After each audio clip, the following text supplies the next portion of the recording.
Assalamualaikum warahmatullahi wabarakatuh. Baik teman-teman, kembali lagi bersama channel Hakitaki Farm. Kali ini kita akan membahas tentang bagaimana supaya domba cepat bertumbuh ya teman-teman. Nggak terlalu pesat sih, tapi lebih dari biasanya gitu. Ada hal-hal yang harus diperhatikan oleh kita semua supaya pertumbuhan domba kita itu agak sedikit cepat ya teman-teman. Oke teman-teman, kita langsung ke video selanjutnya. Ada beberapa faktor yang mempengaruhi pertumbuhan domba ya teman-teman. Nah, di sini kita akan membahasnya supaya domba-domba kita itu sedikit lebih cepat bertumbuhnya. Jadi apa saja sih yang mempengaruhi pertumbuhan domba itu?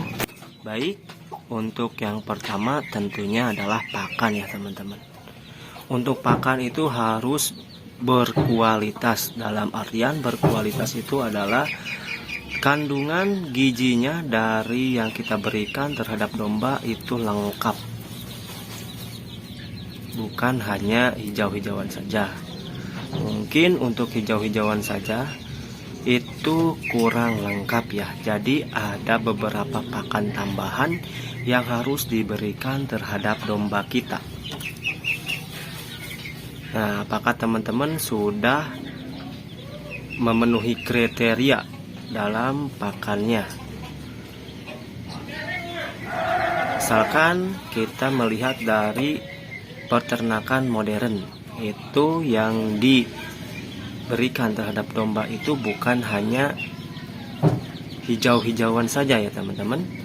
Ada konsentratnya, ada juga vitamin yang diberikan terhadap dombanya. Nah, dalam konsentrat itu terkandung beberapa atau sudah lengkap ya kita sebut kandungannya. Jadi untuk konsentrat itu pakan yang bagus ya teman-teman, pakan jadi. Tinggal berikan saja.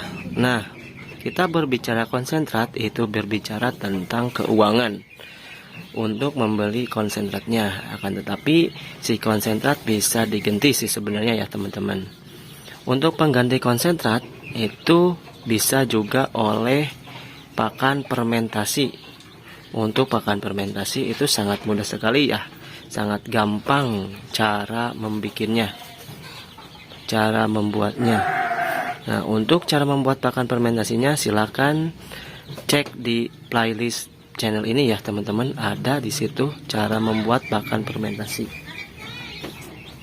Nah, kalau misalkan dalam segi pakan kita tidak bisa atau tidak mampu membuat pakan fermentasi, kita juga bisa kadang-kadang atau setiap harinya itu kita kasih dedak teman-teman, bukan pakan full ya dedak, tapi pakan tambahan.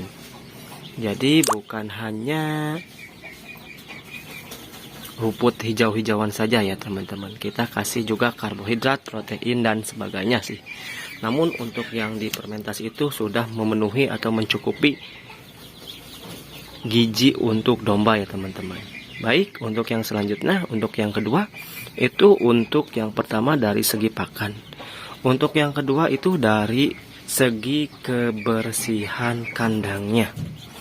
Nah, untuk kandangnya itu adalah sebagaimana domba nyaman berada di dalam kandang. Kalau domba sudah nyaman di dalam kandang, nah di situ domba akan mengalami pertumbuhan yang baik ya.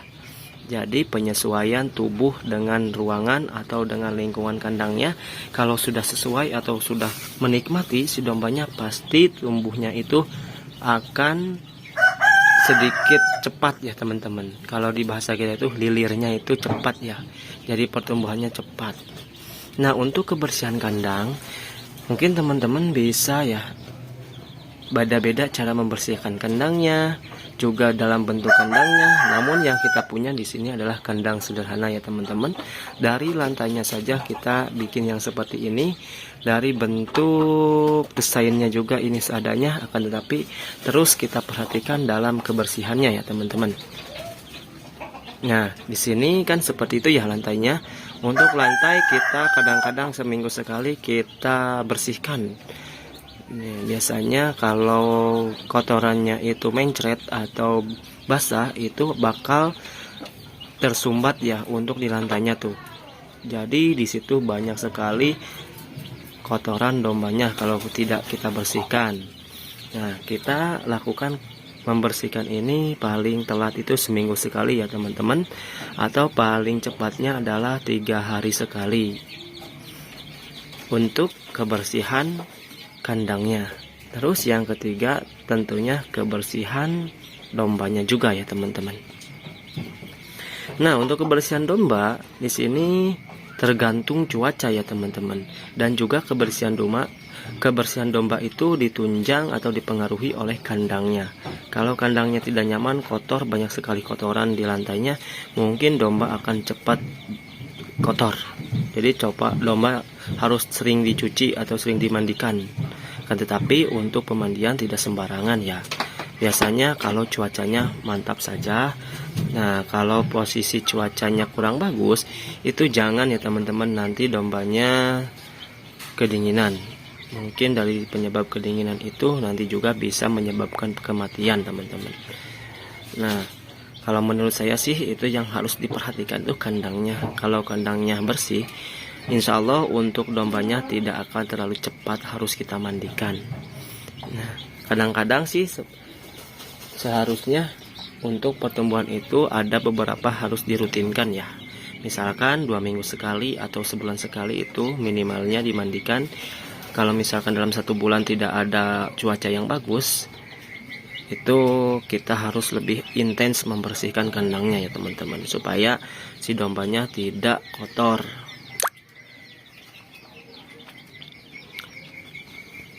Terus yang selanjutnya teman-teman, ini yang nomor 4 adalah kita harus memperhatikan kesehatan. Nah, dari ketiga yang sudah kita sebutkan tadi dan kita jelaskan, yang nomor 4 itu adalah kesehatan. Nah, kita rangkum dalam 1 poin dari ketiga kriteria tadi itu, kita rangkum dalam 1 poin itu pastinya menunjang ke dalam kesehatannya ya teman-teman. Kesehatannya harus bagus. Nah, berbicara tentang kesehatan, kita berbicara faktor eksternal dan faktor internal. Kalau faktor eksternal itu adalah tadi ya kita sebutkan kandangnya, kebersihan dombanya, terus juga pakannya, asupan makannya. Nah, kalau faktor internalnya itu adalah kesehatannya adalah dari mulai kita periksa cacingan atau tidak si dombanya. Jadi kalau bisa berikan vaksin. Dalam artian vaksin di sini, vaksin misalkan obat cacing, terus ada juga obat penggemuk gitu ya.